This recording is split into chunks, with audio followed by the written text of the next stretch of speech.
Hello! Welcome back! So ngayon, magpapa-inject ako ng bakuna ng HPV. Bago ako magpa-inject ng bakuna ng HPV, mangungubra muna tayo ng utang. And that is one of my evidence. Kukubrahin natin ang mga pautang. Yan ang mga ebidensya ko. So kung sino ayan, nakarating na tayo dito sa Barangay Lunsuran. Isang barangay dito sa Zamboanga City at mangungubra. At eto nga pala yung aking ebidensya. Yes, may mga ebidensya ako dyan. Of course, hindi ako magkukubra nang wala akong ebidensya.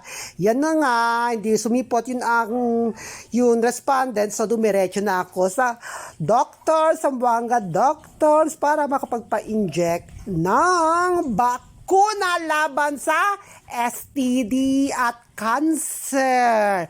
Yan, nasa loob ako ng hospital. Pupunta na ako sa doktor OB-GYN kasi OB-GYN lang nagbibigay ng ganong klaseng bakuna kay Doktora Pabian. She's a good doctor.